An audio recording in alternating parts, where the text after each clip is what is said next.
corrects itself or something. Yeah.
And you can see that my screen shared now, right?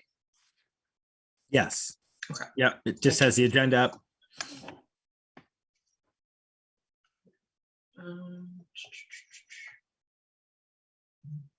Recording in progress. Okay. I would like to officially call to order the Tuesday, February 1st, 2022 meeting of the Bolton Conservation Commission, and pursuant to the extension of Governor Baker's March 12, 2020 order suspending certain provisions of the open meeting law. This public meeting of the Town of Bolton Conservation Commission is being conducted via remote participation. No in-person attendance of members of the public will be permitted, but the public can access this meeting while in progress by Zoom Video Communications, Inc. Members of the public attending this meeting virtually will be allowed to make comments if they wish to do so during the portion of the hearing designated for public comment by telephone, cell phone, or personal computer using Zoom. And just a quick reminder of some of the guidelines for participants. Please utilize the chat or raise hand function if you wish to address the board. We do usually have people remain on mute until they've actually been addressed by the board. And participants are required to display their first and last names as their Zoom handle, if at all possible.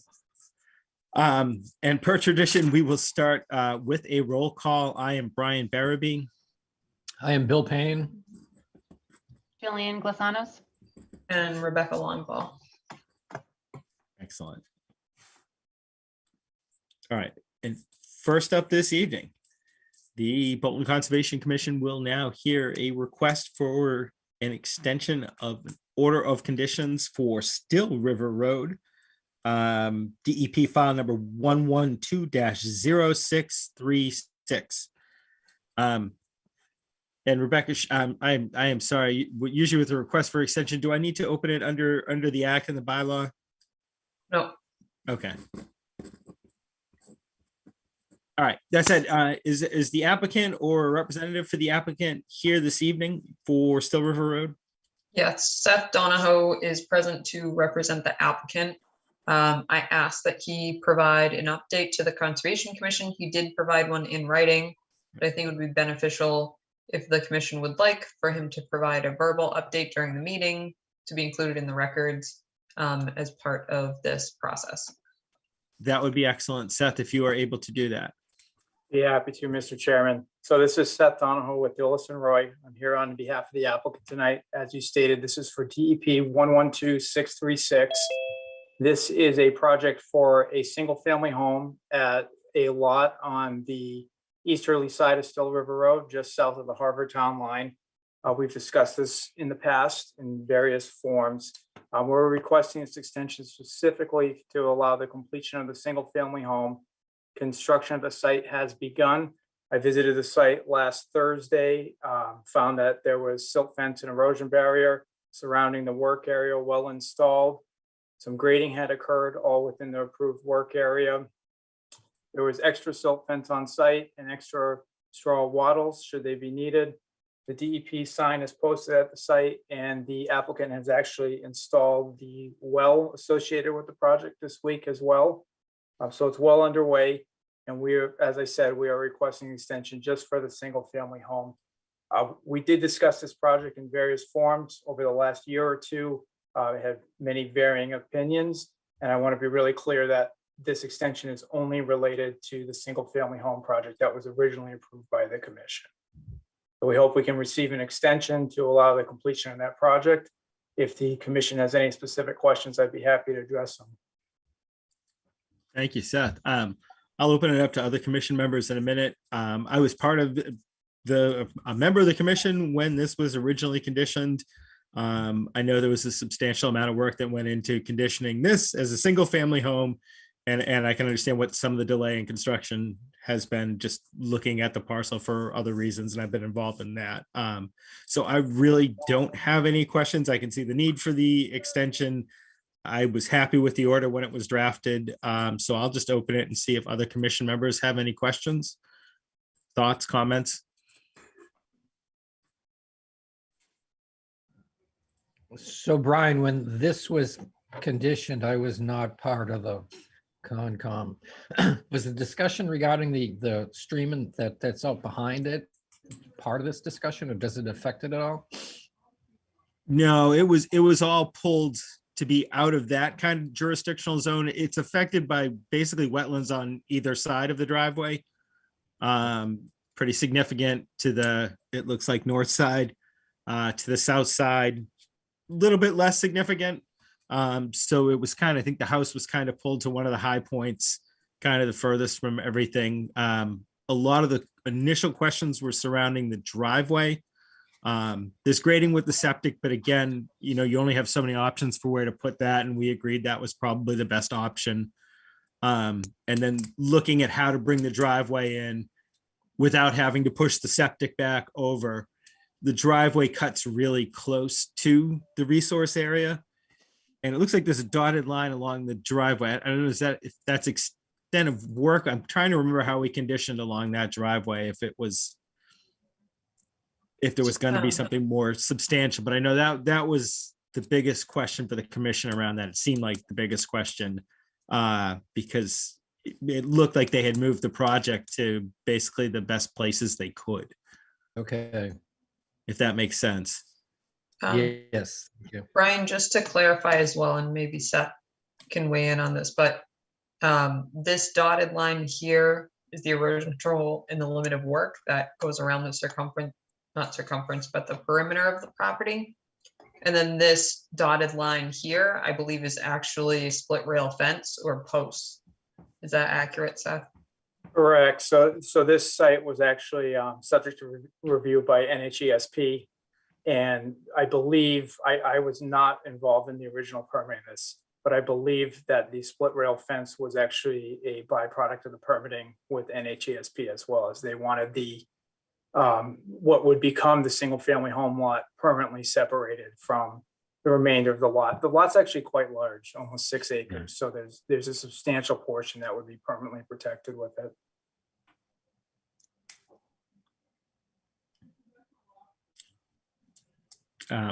Other questions from commission members? Rebecca, did you have any additional thoughts on this? I don't. I have been out to the site personally twice since the building permit has come through for the single family home. Some of the questions that I had were related to one of the septic boxes, I forget which one, on the plans was actually pulled further away from the resource area. And again, not a significant change, and having it pulled further away was fine from the one that was recorded with the order of conditions. That was the only change. Seth provided a written statement associated with that. That's associated with the building permit and our records. And then I've been out to inspect the erosion control twice, and they've actually moved the erosion control and limit of work in slightly more from where they had originally had it installed. So they've been in compliance thus far in prepping the site. So I hope to see that continue if the commission grants this extension. Should I ask any members of the public here tonight to comment on this request? Bob Martell is present. Yep. And looks like he's unmuted. Mr. Martell, if you have a question or a comment?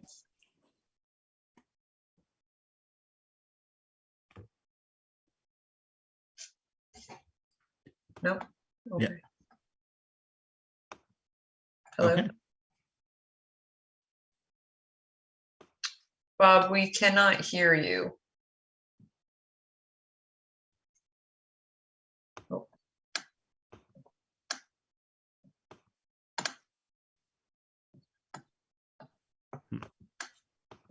Um,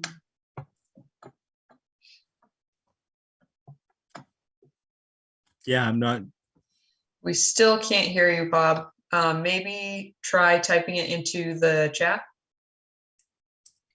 We still can't hear you. I can see you muting and unmuting yourself, but I can't see you and I cannot hear you.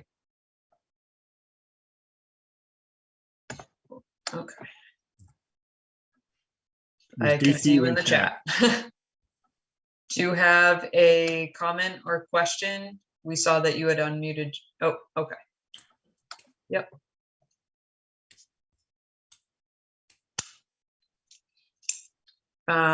Question about construction hours. So if this is about the hours in which a site can be active or conducting construction, that would be something to ask the building inspector or the building department. Unfortunately, I don't have that answer. But definitely you can call the building department tomorrow and they should be able to tell you. In the order of conditions, it was not specified what the construction hours would be, but whatever it is typically for the town, I would see that it follows through here. Seth, are you aware of any restrictions on this particular?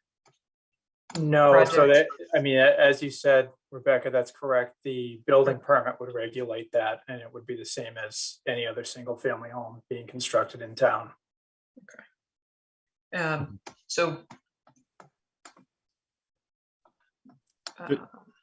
you're welcome. Perfect. Okay, I was gonna ask if you could hear us, but Bob, I would strongly suggest that you call the building department and get that concrete answer regarding time and days of the week, because they should have that information for you.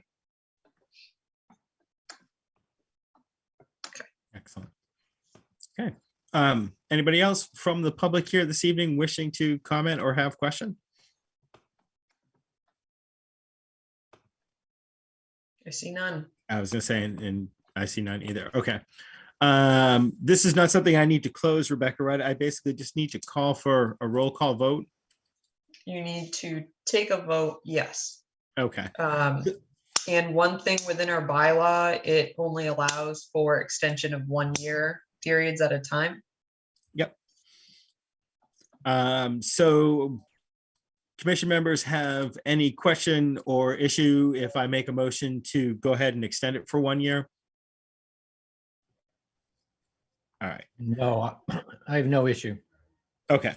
In that case, we'll take a vote to extend the order of conditions for Still River Road DEP file number 112-0636 for an additional year. All those in favor, please say aye. Starting with Bill, Aye. Jillian, Aye. and Rebecca. I am an aye as well. And thank you for your time. Thanks. Thank Seth. you. Have a good night. You as well.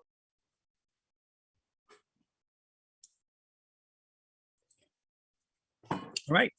The Bolton Conservation Commission will now continue the open public hearing for a notice of intent filed under Mass General Law, Chapter 131, Section 40, and the Bolton Bylaw, Chapter 233, to consider a notice of intent for the Taggart Forest Land trailhead improvements, installation of 1 or 2 gravel parking spaces along the southern side of Furbish Mill Road, and the installation of a new trail crossing for passive recreation access into the property.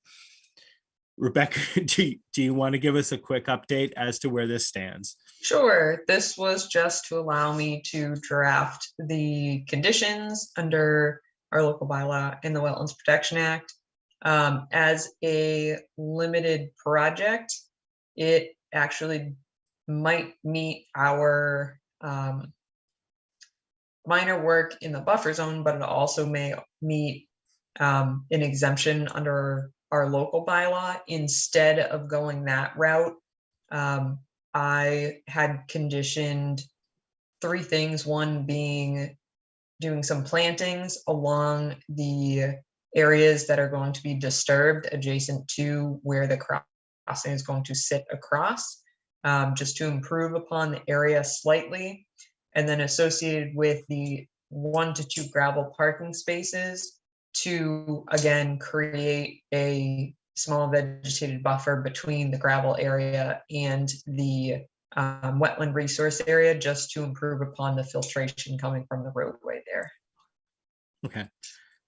And I apologize. I opened this as or continued as a public meeting, but it had been closed, Yes. right? So you don't open the public hearing. Yeah, well, I really just couldn't continue it Yeah. because we have already officially closed it. So if anybody who was here tonight with significant comments or questions, sadly, that part of this program is not open.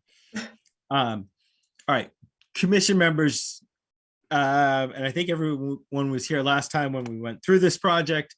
We ended up closing it out. Rebecca put in all the details. Any questions or comments now before we vote to approve or disapprove? Just approve. All right. In that case, I'd like to recommend that we vote in to. issue an order of conditions or deny the order of conditions. Thank you. Like that we vote to issue the order of conditions for Taggart Forest Land as drafted and drafted and discussed at this evening's meeting. All those in favor for issuing those order of conditions as currently drafted, please say yes or aye, starting with Bill. Aye. All right, Brian. Jillian. Oh, Brian, I'm you need a sorry. second on that. Apologize. I know that I did a lot of word salad right there, and I'm That's okay. so sorry. Lost my train of thought halfway. Go ahead. What was I You possibly need a missing? second, someone to Okay. second the motion. Sorry. That's okay. So I'd like to make a motion that we approve the order of conditions for Taggart Forest Land as drafted and displayed at this evening's meeting. Do I hear a second for that? Second. All right. All those in favor, starting with Bill, Aye. Jillian, Aye. and Rebecca, I am an aye as well. Perfect. Thank you. Thank you. Okay. Now we do have a continue. How are we on time?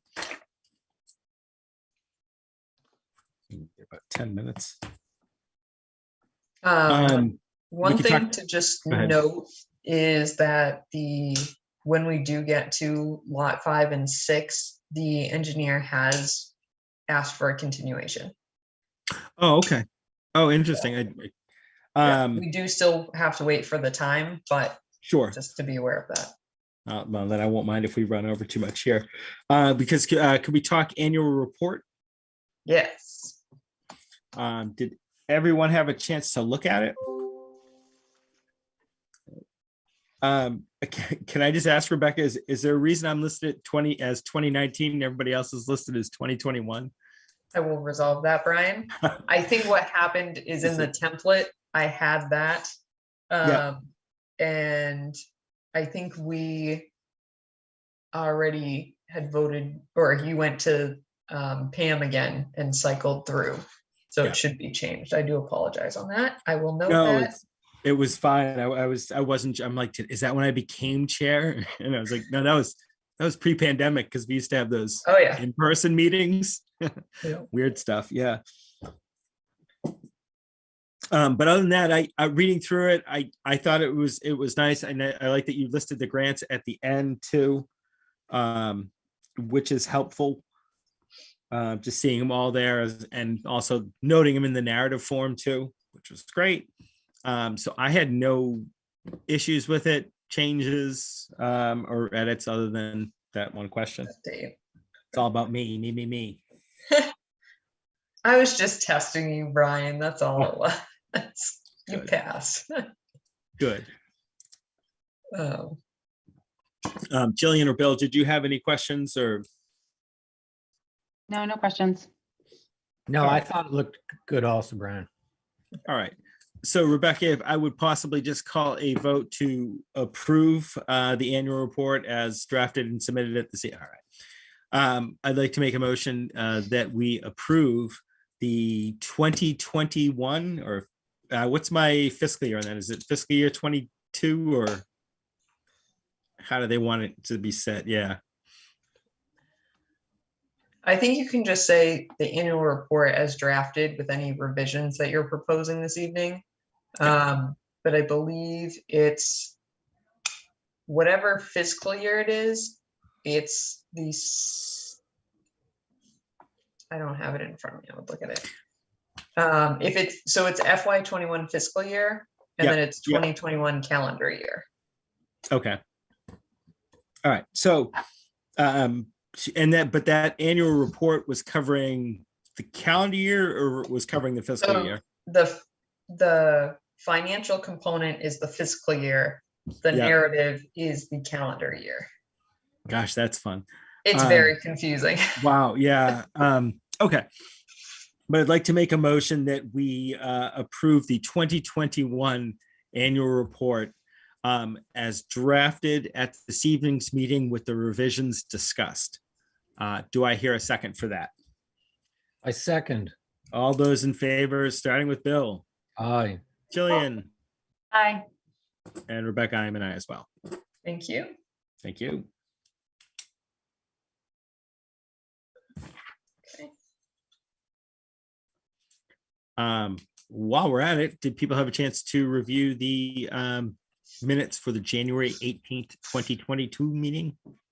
And if so, any edits, corrections? And if not, does anybody need more time to read the minutes?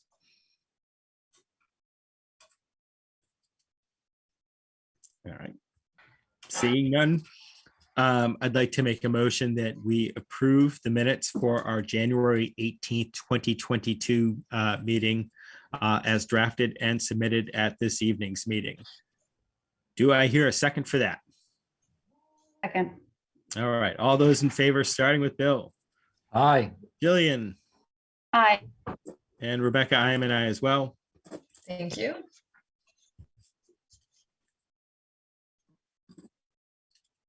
Are there any updates you want to provide, Rebecca? Any of the stuff at the back end of the agenda? Sure. I think we will put the new member after we talk about the two continuations, because there Sure. will be some time, but we went over the annual report. I will be leading a guided trail walk again off of Houghton Farm Conservation Area, or through Houghton Farm Conservation Area off of Houghton Farm Lane. There is minimal parking along the roadway at the trailhead, but we do ask if you park on the roadway shoulder that you are not obstructing the roadway. With snow, that's a little bit more difficult. But I do still invite those who wish to attend. It will be Tuesday, February 23rd, starting at noon. Hopefully it's a little warmer. And then we still have our MVP program project, which will be from FY22 to FY23 as well, since it's a 2-year project. the Nashua River Communities Resilient Lands Management Project. We just completed our second core team meeting, so we will be scheduling our next forest task group meeting. We are working with various special interest groups and vulnerable population representatives, along with our most recent outreach opportunity has been towards local school systems representatives. So we are hoping to get some students involved, along with some of the administrators from both our local schools here in Bolton and in Clinton, as we are working with them as our partner community. We also have reached out to Minuteman and will hopefully be gaining some of their students working on this project as well. And then, of course, we have our volunteer land steward position still open. Anyone interested, please email or call me, and I would be happy to tell you about the opportunity. It was excellent. Well, I have a few options here.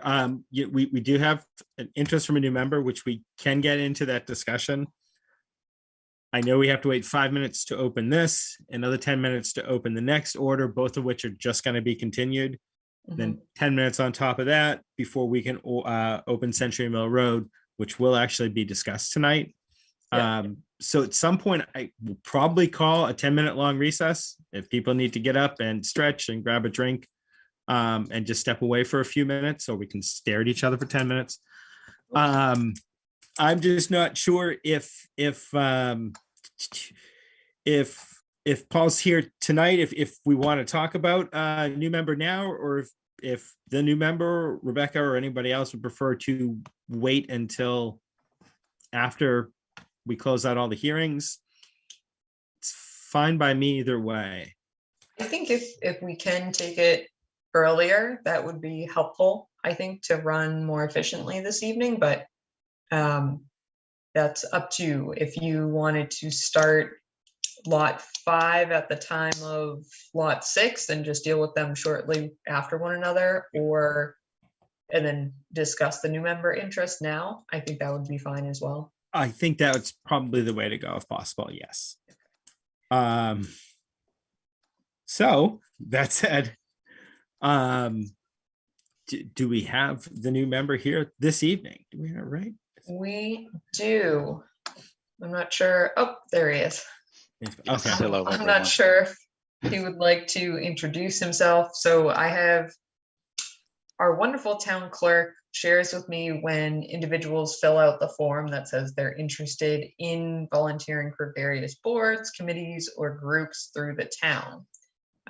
So this wonderful individual had reached out to express their interest. So Mr. Chair, through you, I would like to give him the opportunity to introduce himself and just let the commission know why he's interested in joining the Conservation Commission. I think that would be excellent. If you are prepared to, please go ahead. All right. Can you all hear me okay? Yes. Good. Okay. So, well, thank you for having me. My name is Paul Brandvold. I live on Autumn Lane.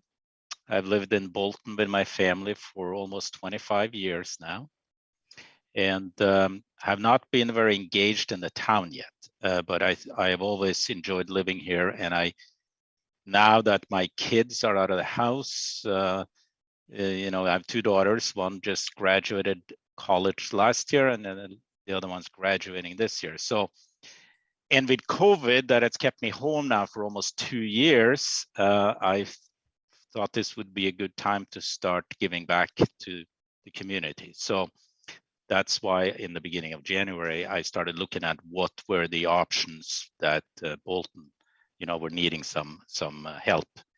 And so I was thinking about the Conservation Commission, mainly because I'm very interested in the outdoors and in conservation in general. And you know, my first name is spelled a little funny, and that's because I actually grew up in Norway. So I have a different perspective on how land management is done and how accessibility to nature is managed. And I really enjoy Bolton and its kind of rural environment and characteristics, and I want to help maintain that and preserve it.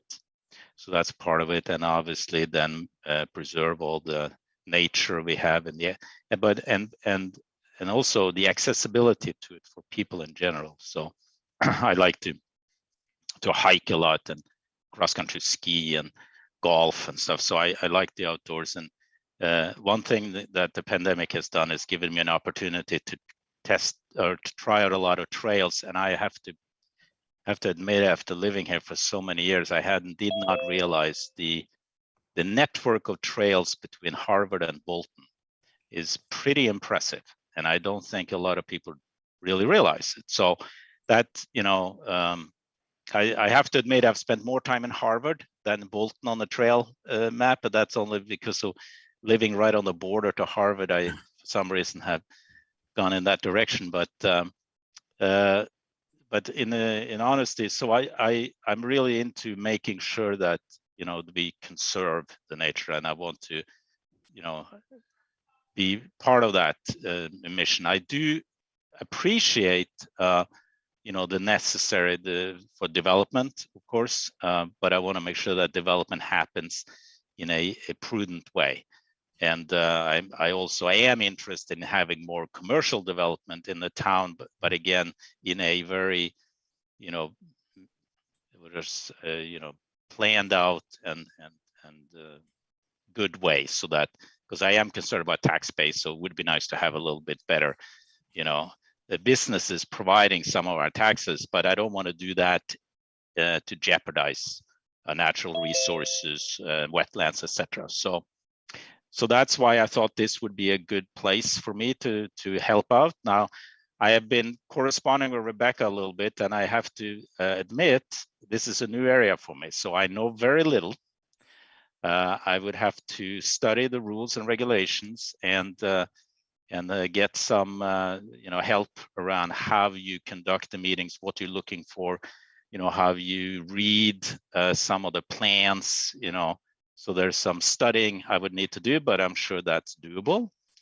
And the other thing that you should probably know is I also asked about meeting protocol and how often you meet and when you meet, and in person versus in Zoom like this, because before COVID, I was traveling a bit, both work and for leisure, and we also have a summer home down on Martha's Vineyard, so we'd like to spend some more time there. So I was a little bit concerned about meeting, being able to participate in enough meetings, but I will do my best to do that. I'm lucky to have a job where I can be quite flexible with my calendar, so I have the ability to participate in site visits and so forth, as long as we have a little advance notice.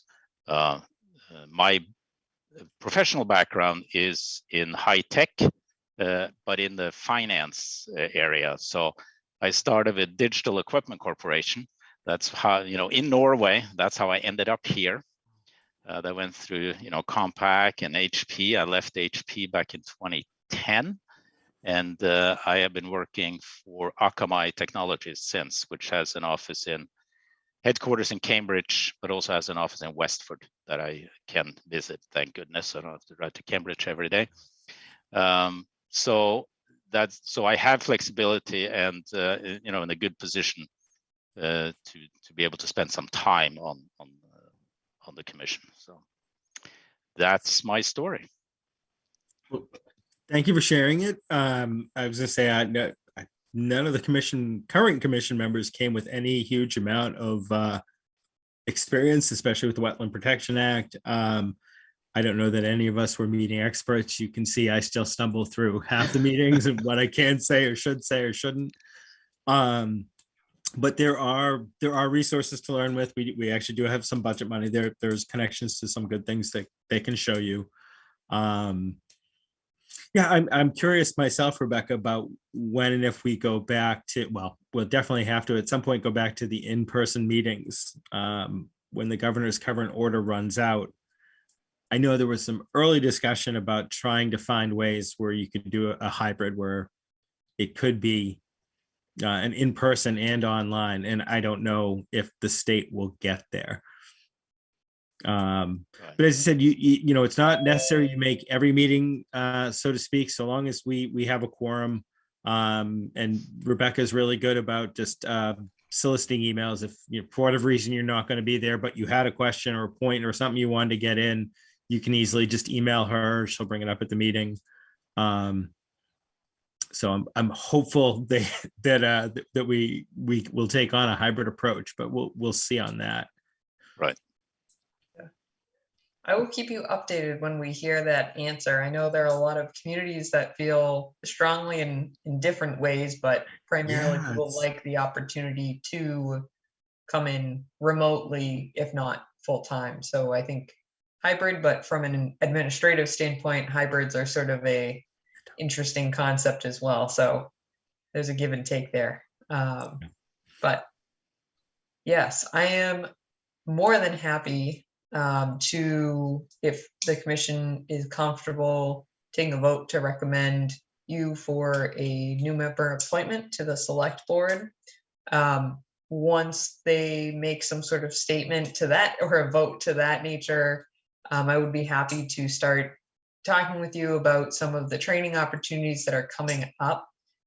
There is an annual conference in March, and there's a lot of wonderful training opportunities, but as Brian said, we do explicitly put a line item in the budget for this exact reason.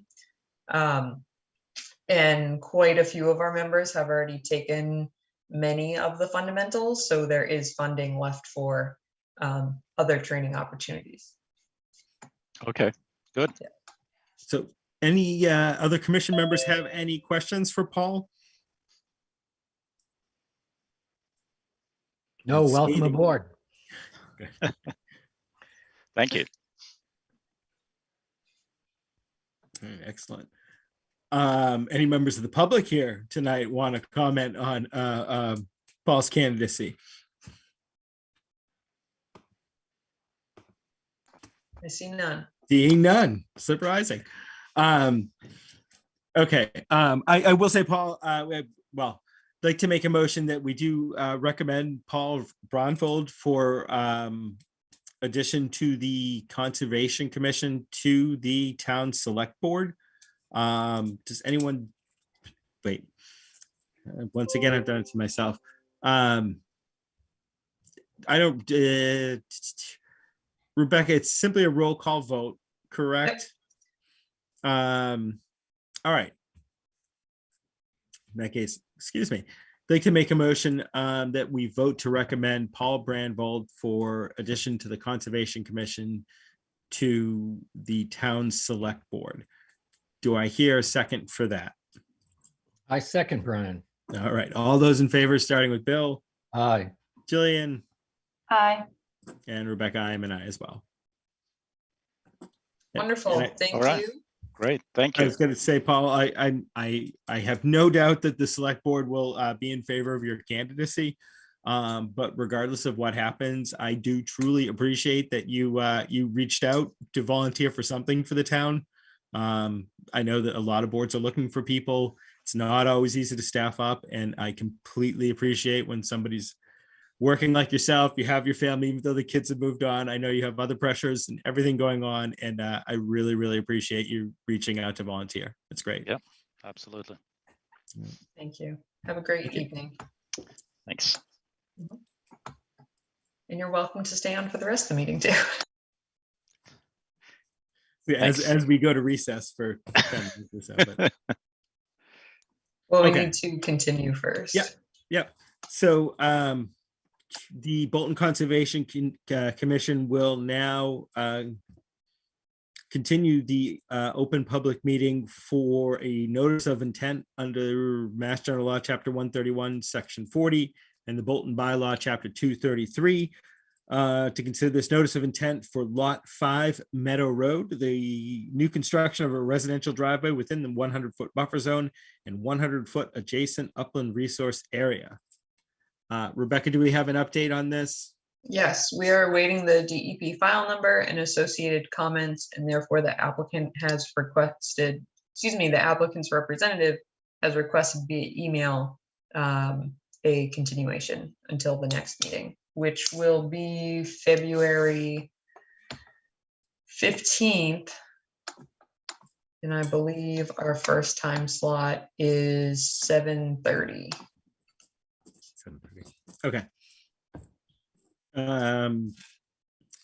All that said, I'd like to now make a motion that we continue the public hearing for Lot 5 Meadow Road until our next public meeting, Tuesday, February 15th at 7:30 PM.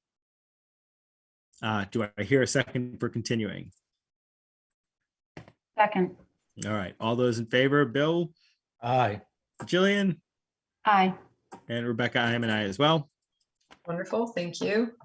And I would now the Bolton Conservation Commission will now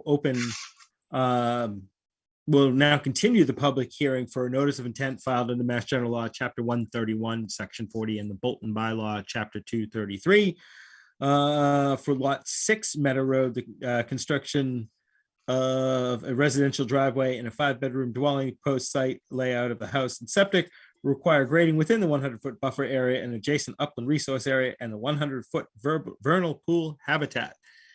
Rebecca, do we have an update on this? We do. The exact same reason, which is DEP has yet to issue a file number and associated comments. Therefore, the applicant's representative prior to this meeting via email has requested a continuation until the next Conservation Commission meeting. Okay. In that case, I would like to make a motion that we continue the public hearing for Lot 6 Meadow Road until our next public meeting, Tuesday, February 15th at 7:35 PM. Do I hear a second for that? I second, Brian. All right. All those in favor, starting with Bill, Aye. Jillian, Aye. and Rebecca, I am an I as well. Wonderful, thank you. And I appreciate that you two are taking comments, seconding. We have approximately 8 to 10 minutes before our next meeting can be opened. Mhm. So I think I have the ability, speaking of how to run a meeting, I think I have the ability to call a recess simply as chair. I would tend to agree. I'm not positive, but because we can't start, we have nothing to discuss. I think I'm it's not sure. fine for you to turn your cameras off for that period of time. So that said, yes, calling for an 8-minute recess at this point. We will see everyone again shortly.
Thank you for holding down the fort, Rebecca.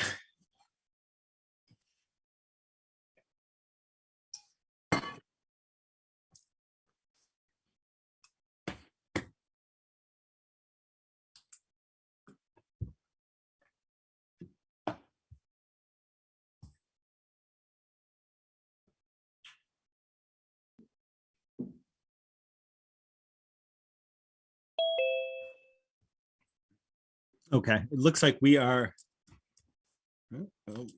got about another half a minute. I'm hoping Jillian and Bill are back. Okay, excellent. And Bill, are you with us? I'm back. Excellent. Okay. So give it another 30 seconds and we should be able to open this.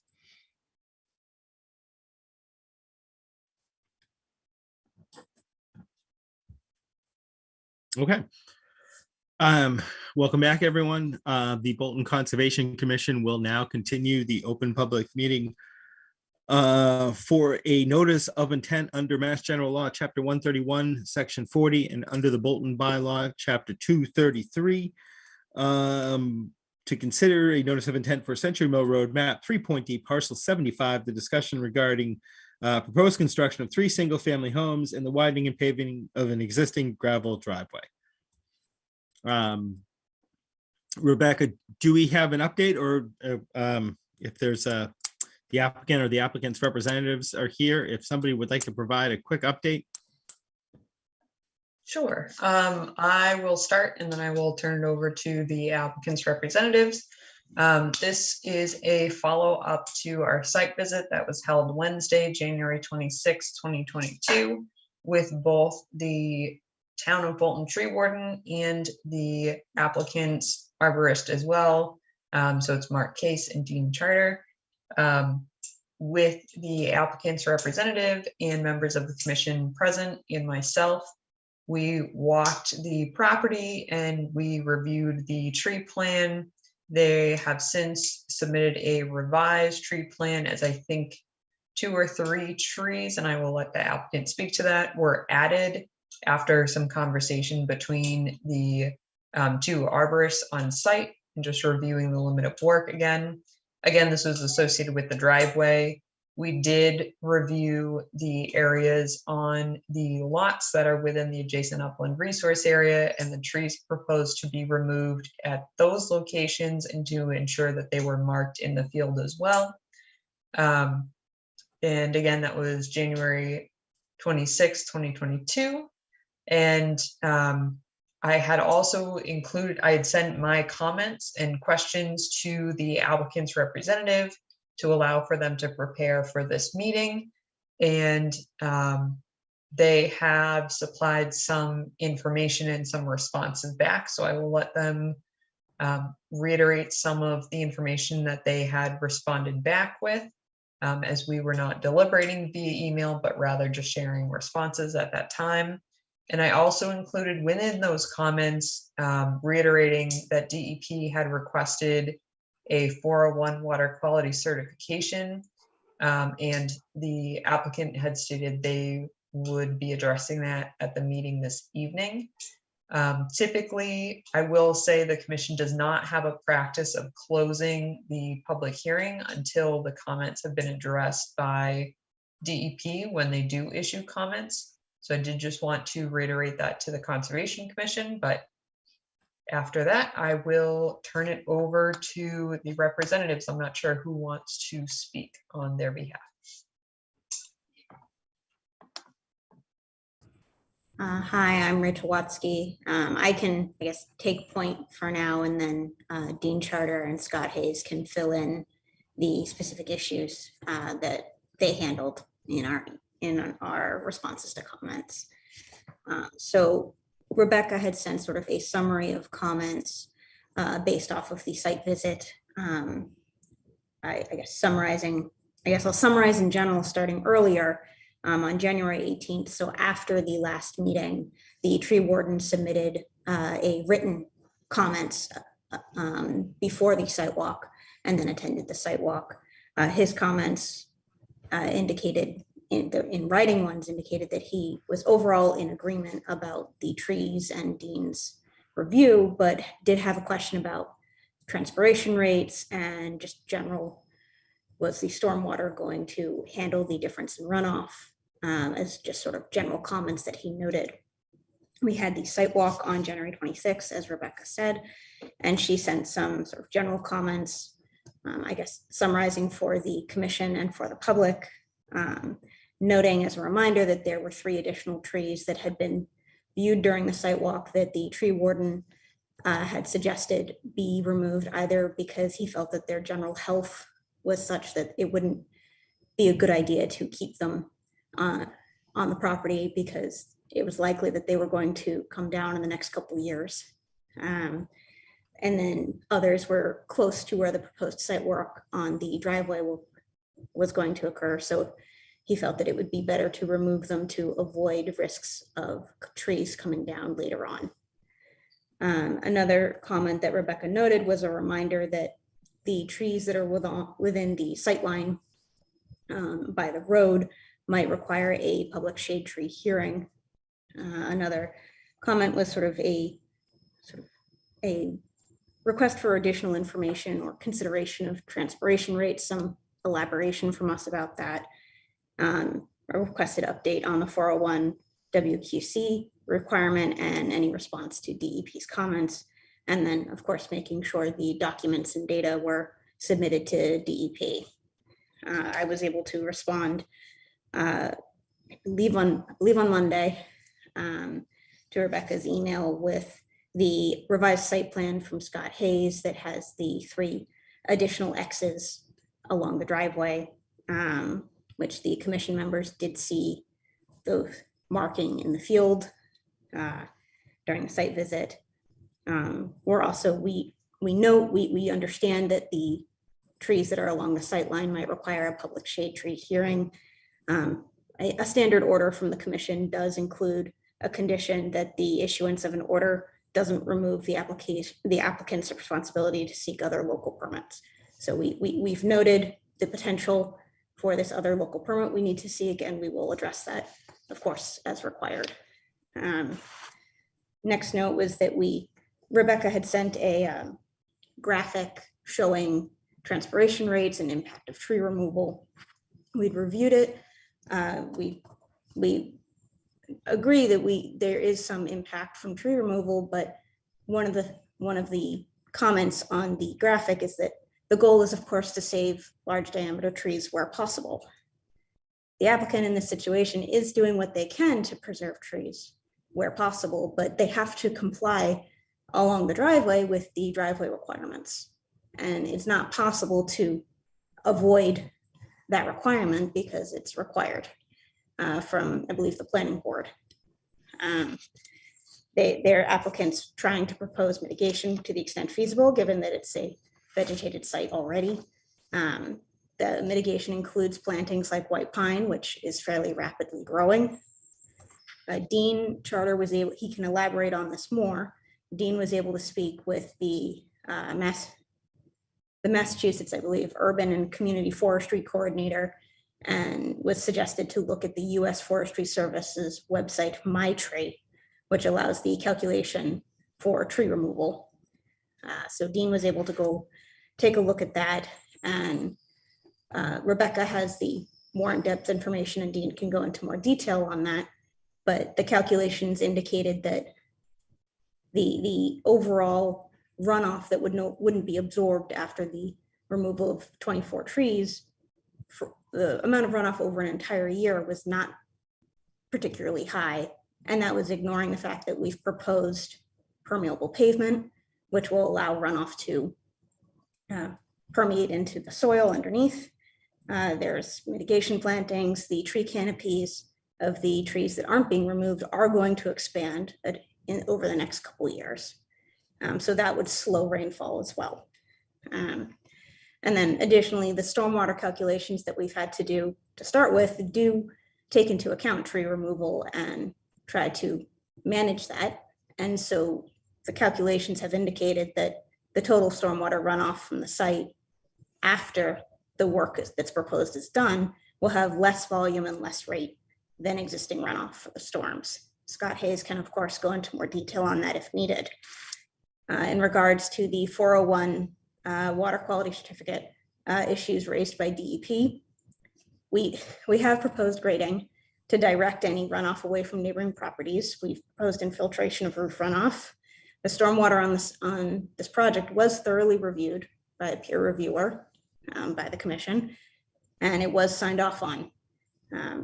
Any requirement that we're required to meet with 401 and with on even perhaps a federal level, we will be addressing that.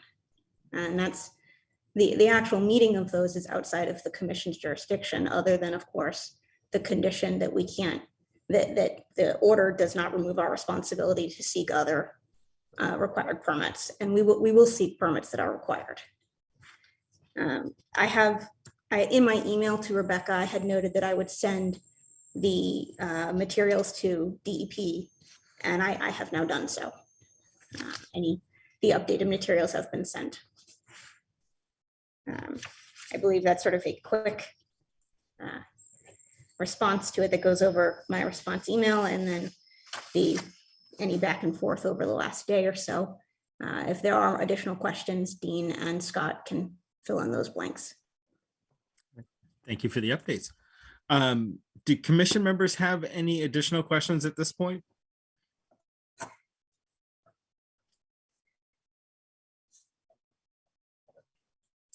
Seeing none. Rebecca, did you have any additional questions at this point? I do. Please. The first and short question is, Rachel, when did you submit the information to DEP? One moment, I can check my email. Okay. That should only take a moment for me to check. No worries. Okay, so Monday afternoon. So Monday Oh. around 10 p.m. I was able to find the correct email and get that sent in. Awesome. Thank you. Unfortunately, DEP doesn't answer their phone right now because I everyone's know. I've been hearing that from a lot of applicants, and I've been experiencing that as well. So I think they may be down a couple staff, unfortunately. Yeah, I think they've had a tough 2 years. But thankfully, the people there who do have the email, they are pretty responsive there. So Good. That's great. I appreciate you confirming that. I guess my other question was, it may be to Scott, but I'll direct it to the chair. And if the chair wants to forward it through to you, Rachel, and then you can direct it towards who may be best to answer it. I do want to say I appreciate the work that went into, or the outreach to the individual who directed Dean towards my tree. I know it's difficult, as we expressed throughout this process, to actually identify the transpiration rates of a specific tree or other functions of a tree and the services and performance standards that it adds to basically in the adjacent upland resource area, specifically to this project. So what the USDA has, and I believe it's the ISA and a few other organizations together, have created the iTree software, which is one of the better methods on being able to just get an idea of how these systems function in place. That being said, I noted that on the information that was provided, it was the runoff that was focused on. And my question is related to the stormwater calculations that were run, and that's why I think it may be a question for Scott. Is the rainfall that's intercepted included in that calculation? And the reason why I ask this question is because the rainfall intercepted by tree canopies actually never, or minimal percentage, actually turns into the runoff that we're seeing as part of what you're running in the MyTree calculation, which is a significantly lower number. So the question from that is rainfall interception by the vegetation or by the existing conditions included in the stormwater calculations that are run through HydroCAD or run through the engineering, the methods that the engineers had used. Scott, would you be willing to answer that, or any of the applicant's reps? Yeah, I think I can. So, the stormwater model, we're kind of comparing apples and oranges a little bit here with, transpiration rates of trees on an annual basis versus stormwater, which we're modeling for, larger, less frequent storm events. 2-year being the least frequent, up to a 100-year storm. So we're looking at, high potential runoff situations for the stormwater, for heavier rainfall events. Now, with respect to the properties of the calculations, I mean, the model uses runoff curve numbers, which change pre and post based on the surface cover changes of the site. And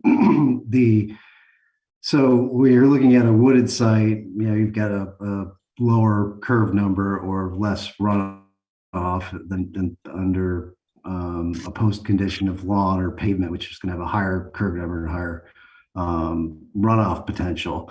And that's factored into the vegetative cover and the ability of the land itself to infiltrate. So we're looking at the impacts of a large of a instance in time, a 24-hour storm, which dumps a lot of rain, which is going to produce the most runoff in any given situation, and how we're managing that water which runs off.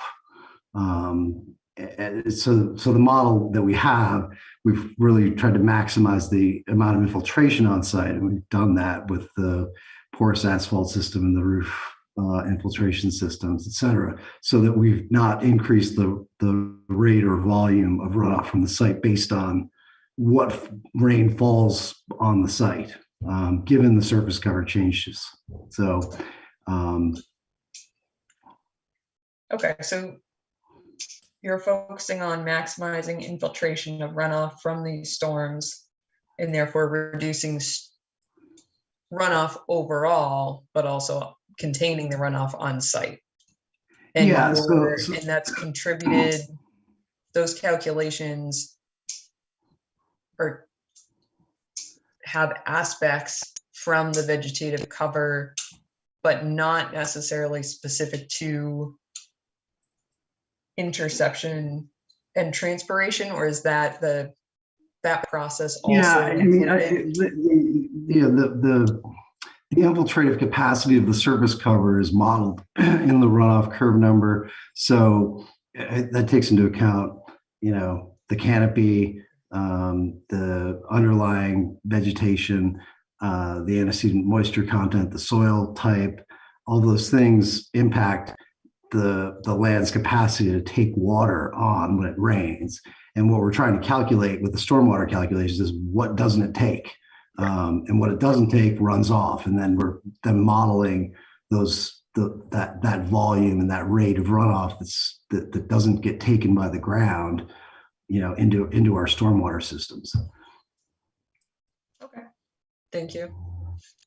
But just to be clear, I mean, these transpiration rates are, we're talking about annual capacity of a tree to take up water in gallons, and the stormwater calculations are looking at a 24-hour frequency storm. So how much rain, a certain amount of rain falling in a 24-hour period, and how much of that runs off. They're not really time correlative things. I think evapotranspiration is more of an annual kind of impact calculation, and stormwater is, we're really looking at a certain amount of rain falling in a 24-hour period and what happens in that time and how we manage it. Understood. Thank you for that clarification. Rebecca, any additional questions from you at this point?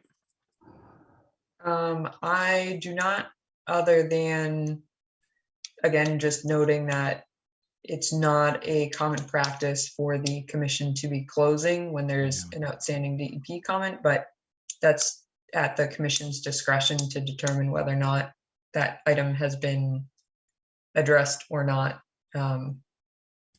based on the information that's been provided thus far.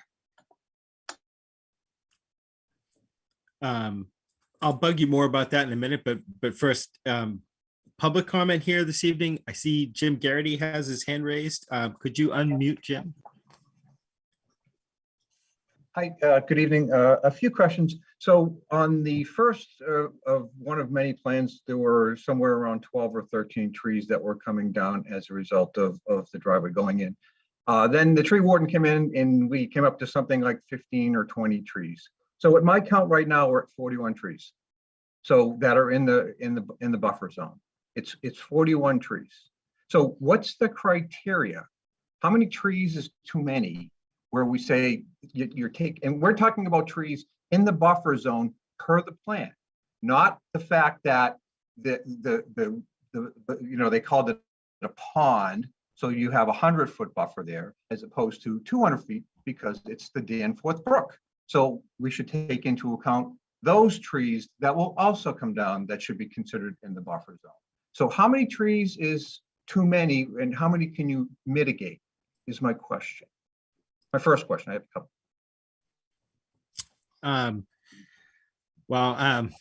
I was gonna say, Rebecca, I don't know if you'd like to take a shot at some of those. Sure. When it comes to Danforth Brook, we're kind of stuck going off of the ANRAD that's in place,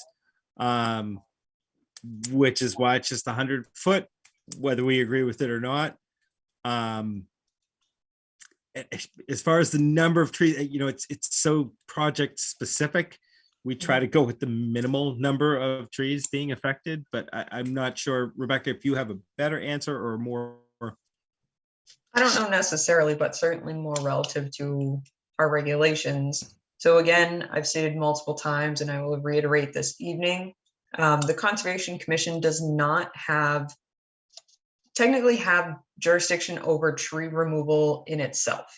The Conservation Commission has jurisdiction over the performance standard of that resource area, which under our bylaw is the adjacent upland resource area, the no disturb area, and then the 100-foot buffer under the Wetlands Protection Act for the areas where the tree removal is proposed currently. Under that performance standard, which you can find in our regulation, it's available online, the commission has to consider the project under those standards. It's not specific to whether or not a tree can be removed or whether or not they want a tree to be removed. It has to be tied back to those performance standards. And that's why it was relevant to be mentioning the transpiration rates and talking about how that vegetative cover and the various trees themselves and the diameter that they are, so the size, the species, and basically what function and ecosystem service do they provide, because that supplements the performance standard in the bylaw, allowing to accommodate stormwater, accommodate runoff, and in addition to that, provide other values in terms of shading and habitat value, in addition to obviously the interception of rainfall also that evaporates before it ever becomes runoff. It also has to do with the vegetated cover on the ground itself. And again, these are areas specific to and within the adjacent upland resource area. It's not specific to the species of tree, the size of the tree, it's the function that that tree provides within that resource area. But so there's no general answer to how many trees are enough or what's allowed or not allowed. It's does the loss or the alteration within this resource area alter that resource area or adversely impact that resource area? And then if the applicant is able to propose mitigation to accommodate and make up for any loss or alteration, the commission's allowed to review projects that are limited or temporary disturbance within this area. Here, we do have an existing driveway, and I'm not saying what's proposed is approved or not approved. What I'm saying is it's being proposed within an area that's already altered. And the commission has to be reviewing this. And I'm not going to go through each section of the bylaw, but that's just one aspect. And again, highlighting the performance standards, not the fact that individual trees are being removed, but the function they provide for it and the performance standard that they support within that resource area. Thank you. And I will add to that is where some of the mitigation comes in, where some of the new tree plantings are accounting for that we're removing so many trees, but as part of the reconstruction process afterwards, we're going to be adding a number of trees back. Not mature, fully mature trees, but that's one partial way which we try to deal with that. If that somewhat answers your questions, Jim. Yep, no, appreciate that. Yep. Thank you. Just another question. We talk about transpiration and the lot and the calculations and the HydroCAD calculations. Does that take into account the trees that are going to get cut down for the construction? I'm trying to think. You mean construction of the driveway as opposed to construction of the houses? I'm going to that. Sorry, Brian. I'm talking about the houses, right? The construction of the houses, right? Because the trees that were marked were those that are in the buffer zone that are going to come down. The question is, what about the trees that are not in the buffer zone, but will get cut down as a result of building the houses? How does that impact? Was that taken into account in the HydroCAD model, stormwater model? Talk about transpiration and whatnot. Sure. The applicant, any of the applicants reps able to answer that? Yeah, Brian, the stormwater calculations, they evaluate the entire area of the sites that's being developed, regardless of whether it's in the buffer zone or not. It accounts for the entire extent of the development. Including the trees that will get cut down for construction. Yes. Okay. Okay. Thank you. Thank you. Any other members of the public here tonight have comments and or questions? Richard Davis has raised his hand, Brian. Okay. Could you unmute Richard if possible? I think I did. We good? Yeah. Yes. Okay. Great. Go ahead with your question, please. Perhaps Rebecca can explain. You just said something about performance standards that they support. So what do the existing trees currently support? And what criterion do you use to assess loss of that support by the loss of the trees? I don't know what the metrics are. Does that make sense? I understand the question, Mr. Right. Chair, if I may. Rebecca, please, if you could. I am not going to reiterate every line of the local bylaw and associated regulations, and I say that with the utmost respect, as it is available online, it's available to the public. That is what the Conservation Commission, as I've stated earlier this meeting, have to assess these projects and review these projects under.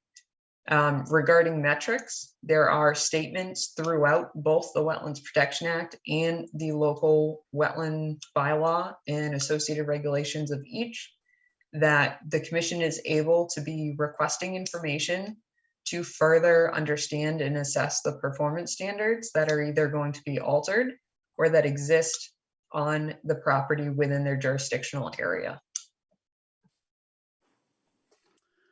There is not, unless otherwise noted in the regulations, the bylaw, the Wetlands Protection Act itself, unless it's noted as to a particular process, it the commission has the ability to request more information to further understand, if they deem it necessary, the alterations in the existing conditions and items in association with those performance standards. But there's not a defined list of required amount of transpiration on a site or amount of carbon sequestration on a site, et cetera.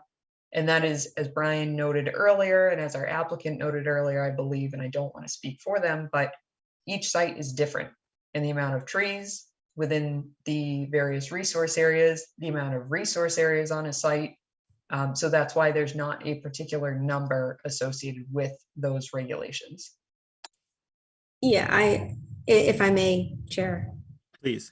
I agree with Rebecca's assessment. It's the point of the Wetlands Protection Act and the local bylaw is not to give, it's meant to give guidelines and to assist the commission in making its determination. It's not going to give you a 100-page checklist that the commission goes by, because every site's different. You might have a site that's mostly commercial. You might have a site that's undeveloped. You might have a residential site. If you're required to calculate transpiration rates or carbon sequestration or every minor detail, it would cause a ridiculous amount of paperwork that the commission wouldn't want, no one would want to deal with. It's meant to get, these regulations are meant to give the commission the ability to make these decisions, but not to be bound to tiny details that might not be relevant in a particular site. Okay, I appreciate your efforts to answer my question. As a layperson, I don't even know what an upland resource is. So, it becomes very, it's very jargony. So, as an abutter, it makes it difficult for me unless I'm willing to go out and hire, a professional to, explain all of these things to myself. Changing subjects here a little bit. Rachel said that runoff and so forth was going to be better after all of this work is done. But then Scott says when the site is developed, because there's going to be a lot of grass and so forth, that you're actually going to have more runoff. So that was confusing to me. I know you've got various mitigation systems in place, some of which are things like this porous driveway, comes into play in this, but we don't even know whether that porous driveway is going to fly, because that's not something that, I don't know who makes the decision whether that is, going to go, who's going to sign off on that. I don't know if anyone has any. Or any comments?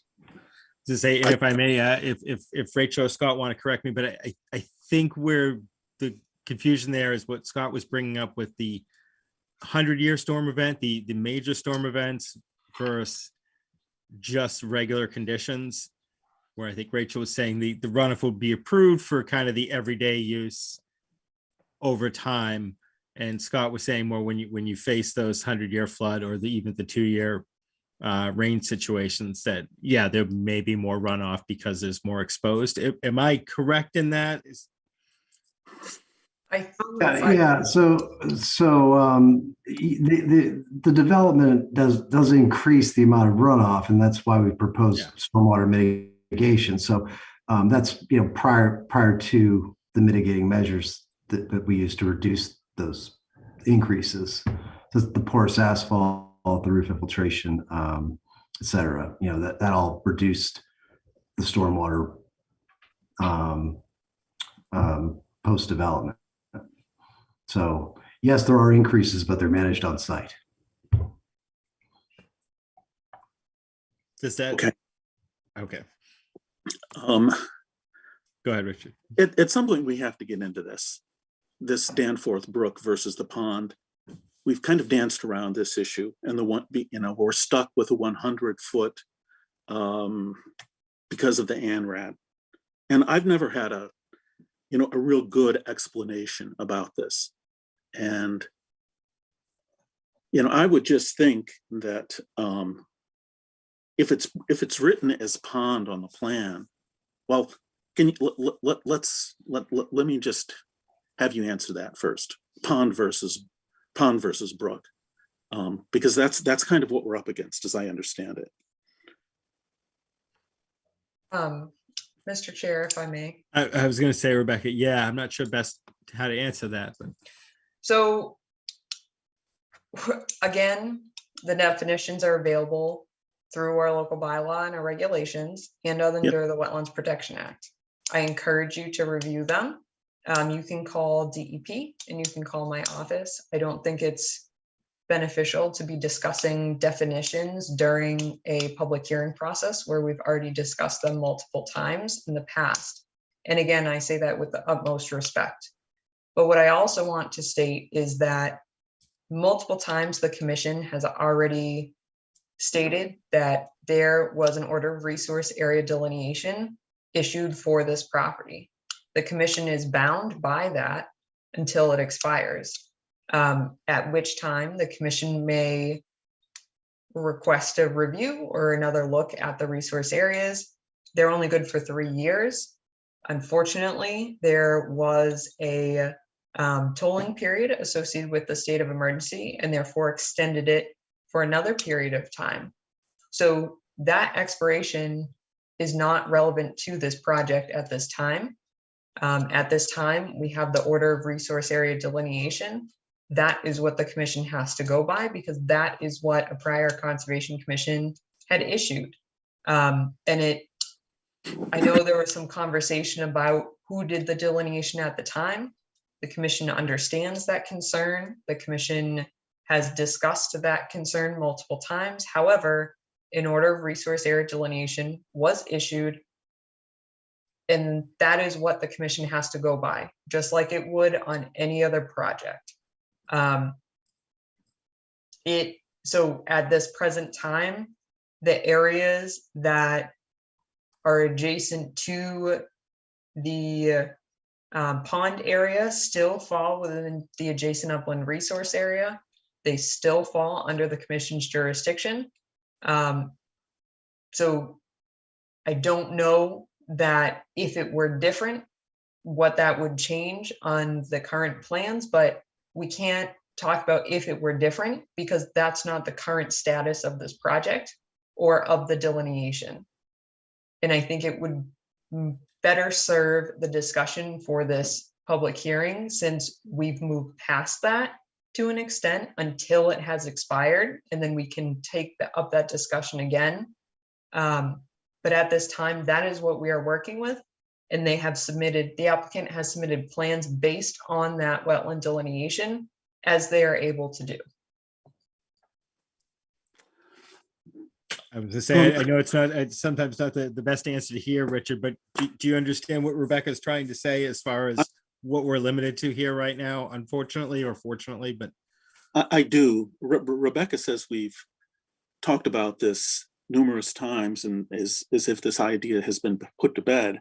When Jim and I talk about it, that is certainly not our sense.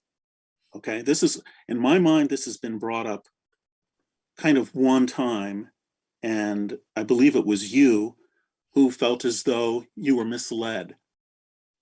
And I mean, maybe this should be taken up at another point in time. But my point, the thing is, the 3 years and then the tolling period, houses could be built on this before this even comes, before that time frame would even open up.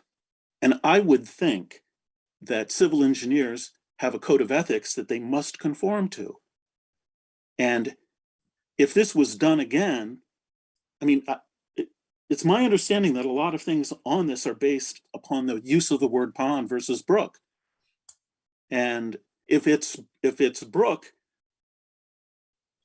I think the engineer should be held accountable to that. I mean, you guys should have been working against that. That said, it's not accurate information that was submitted to you guys. you're a voluntary organization. You're not all civil engineers that I'm aware of.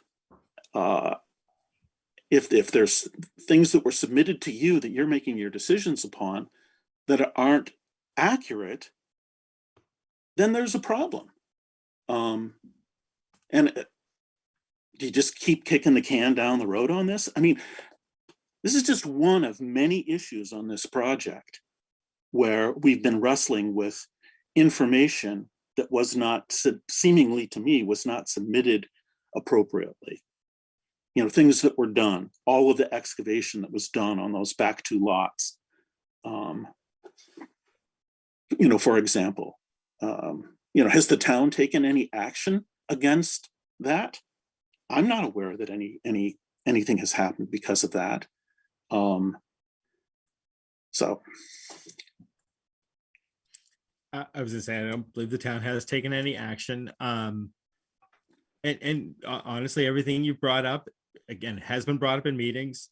It's information that we as commission members are aware of, and we haven't put a ruling out one way or another yet. And that's basically all I can say to that. We're just to a certain extent bound to what is on the books. And as Rebecca said, you know, the applicants are perfectly within their rights to ask for what they're asking for. And it's just a question of how and if we can condition it. Mr. Chair, I would just like to make one statement relative to something that was said regarding the engineer's ethics. I would like to clarify that an engineer would have to be working with the information they are given as well. So when an ORAD is approved for a particular project, that is what they use and that is what they go by. I don't want to misrepresent someone's experience or ethics as part of this public hearing process. And I just want to be clear about that, that is something that was approved by the Conservation Commission. It was recorded at the Registry of Deeds. So when an individual is working on this property, again, until it's expired, and not to go down that road again, but that is what the engineer for an applicant would be using. If I may. Please, Ms. Watsky. Yeah. Please. I want to reiterate that, as Rebecca said, and as the chair said, there's an active ORAD on this property, and that is binding on all parties. Even the owner to the property, that is binding on them as well. It's binding on the commission, and it might be frustrating and you might not like what the order says, but that is what has been approved by, I guess, a prior commission, and the DEP did not disagree with that ruling, and that ruling was not appealed. So it is final, it is on the record, and it is still binding until the time when it expires. And so it's frustrating. It may be frustrating, yes, but it's not something that the commission can change their mind on at this time. Mr. Chair, Jim Garrity has his hand raised. Yep. Sorry, I'm gonna unraise my hand. I'm not gonna be able to control myself here. Just one thing. The owner of the property is not an attorney. He's not a car salesman. He's a wetland specialist. And that's where the frustration is. This was done with, he knew what he was doing. I have no problem saying that. This is what he does for a living. So, thank you. Thank you. Appreciate that. All right. Other members of the public have comments or questions? Or Richard, did you have another question? Well, at some point, we have to talk about water running off, you know, from those rear lots where it's been, I mean, they're bringing in a tremendous amount of fill. And as I look at the topo lines, it looks like a lot of water is going to wash over onto my land. And I don't know whether that's something that's part of your jurisdiction or, you know, somebody else's jurisdiction, the planning committee or whatever, building committee down the road. I don't know, when you guys were out there the other day looking at the trees and you walked over all the lots, did you walk down in the depressions at all? Because there's a substantial amount of water. It's ice now, but there's been water in there all year.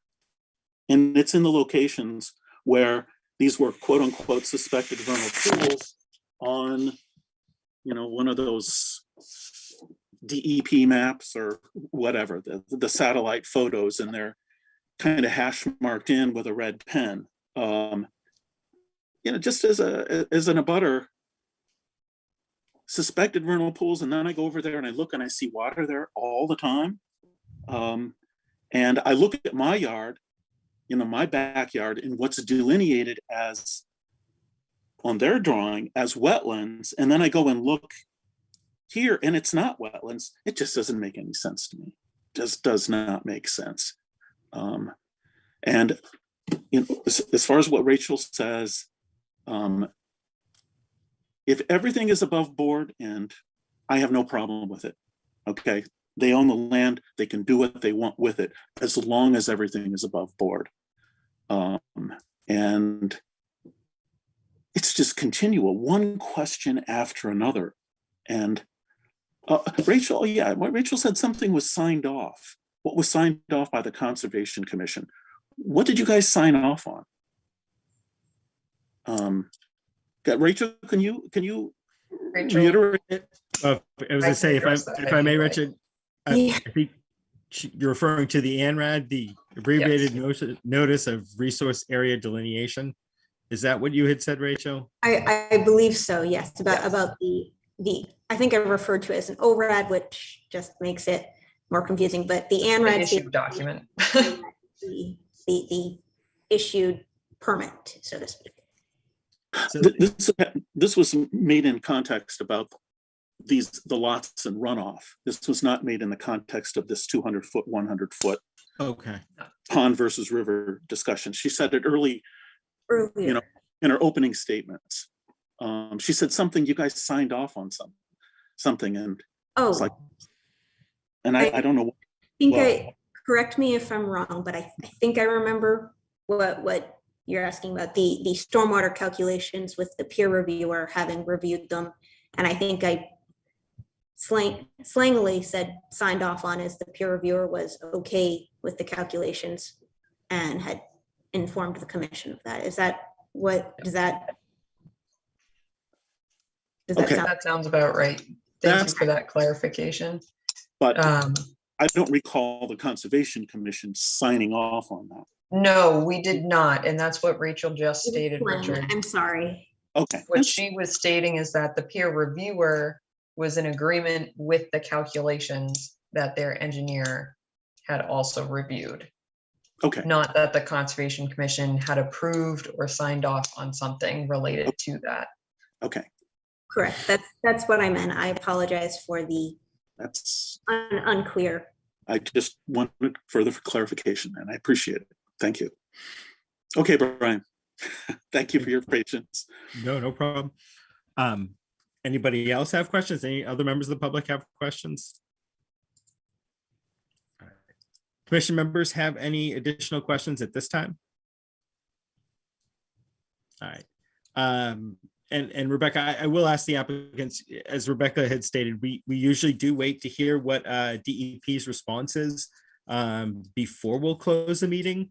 But that is to an extent up to you if you're willing to continue. And then I was going to ask Rebecca if they weren't willing to continue, how much time do we have before we have to put in any kind of ruling? And I guess what I'm trying to see is, will we have enough time to see if DEP responds and what their response is? So if they are not willing to continue, the commission would be left to close the public hearing and therefore unable to consider any new information, which would therefore include the DEP comments. After closing the public hearing, the commission has 21 days to issue a decision on a particular project. If the applicant were interested in allowing a continuation, awaiting DEP's comments. And Brian, I think some clarification is necessary on that note on whether you're waiting for the 401 water quality certification information and response, or if you're waiting for the recently submitted revised plan response from DEP, or both, just so that the applicant is aware of what you're waiting for via comments, so that they can understand what the continuation is for, and therefore weigh their decision on that. But if they are willing to continue and we await that information, then it would be, the commission can continue for an additional 21 days if the applicant's open to that. And then again, that continuation in that public hearing would start the process again, awaiting another continuation or a closure of the public hearing process. So just so the applicant, so it would basically be both. Usually we'll wait for DEP's comments on whatever they're looking into, especially the new plans, but also the 401 water quality certification as well. Would you be willing to continue until our next meeting so we could get that information back? Or would you prefer to close that? Go ahead.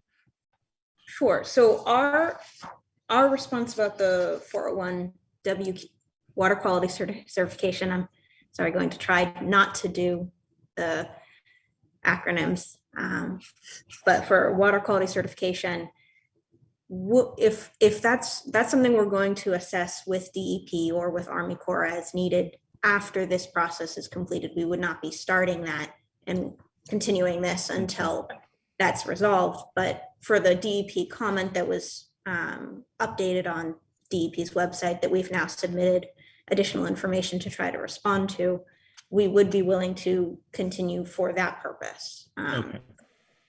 So to have DEP have a chance to look at things and get back to us on, did this answer their comment or their question, we would continue for that, but not for opening a whole new application process under 401.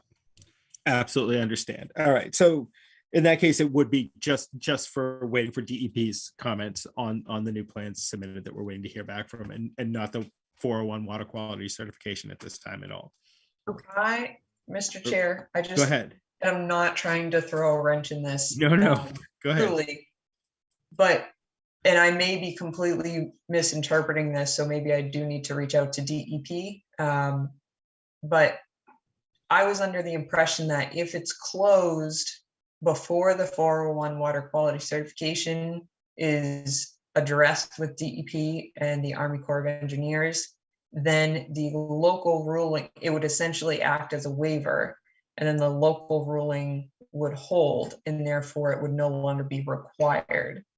I may be completely, and again, discretionary, that I may be completely misinterpreting that or read a line incorrectly, but that would be my only concern. And I understand in the conditions, it's a typical condition to get other permits and permissions as necessary, but that's just something I would want to make sure that I understand that that's not creating a waiver for something that the commission doesn't mean to.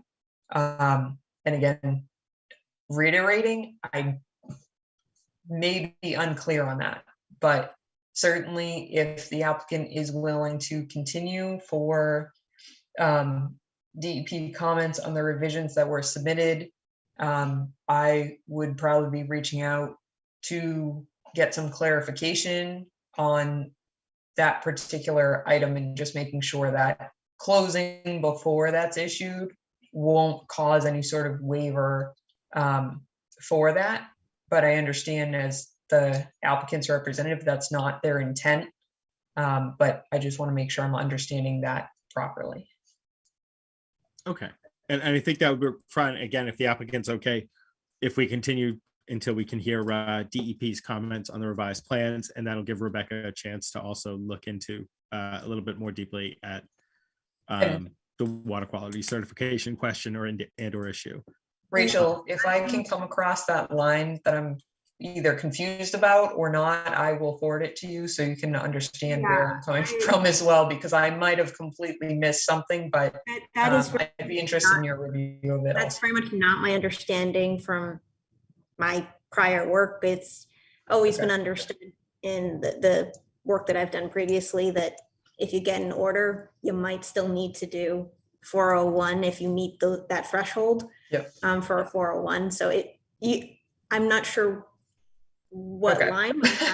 I'm happy to take a look at the line once you find that. I will find it and send it That's to not you. my impression. So our understanding right now is that get DEP's comments and then we'll continue down the checklist of permits that are needed. Okay. So along those lines, you're okay with us continuing until the next meeting? Yes, for the purposes of getting DEP's final Comments on the, comments. yeah, the most updated plans. Okay. Yeah. So, and 7:45. I'd like to make a motion that we continue the open public hearing for Century Mill Road map 3.D parcel 75 until our next public meeting, Tuesday, February 15th at 7:45 p.m. Do I hear a second for continuing? Second, Brian. All right. All those in favor, starting with Bill, Aye. Jillian, Aye. and Rebecca, I am an I as well. Wonderful. Thank you. And Rachel, I will dig that up and send that to you. And Matt might have, he's been doing this for 30 years, so he probably has the line just right off the top. He probably knows what I'm thinking of, and he's probably going to say, you missed the other half of that. So I'll talk with him. Well, he's my dad, so I'll send him a text. But also talk with him tomorrow, and I'll send whatever clarifications needed. Okay, thank you. I appreciate that. Thank you all. Thank you. All right. I believe we've gone through the rest of the agenda already. Do any commission members have any new business? Rebecca, anything you'd like to talk about? We have advisory meeting on the 8th, so next Tuesday. So anyone interested can log in. Right, yeah, via Zoom, so it's even easier this year. Just a quick question, do you remember when the governor's order expires? Is it June? April. It's April, so yeah, that's coming up in another month or two. Yep, and I will, as I find out more information, I will be more than willing to send it to you as soon as I receive it. I have received nothing. Yeah. But I do know my counterparts in other towns, like I said, along with other departments and boards and residents, are being encouraged to reach out to their legislators to express which way they would like the public meeting process to be allowed to continue or not. So. Excellent. Thank you for that update.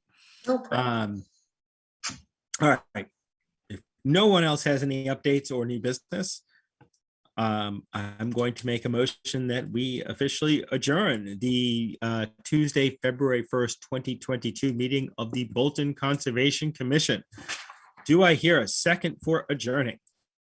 Second. All right. All those in favor, Bill, Aye.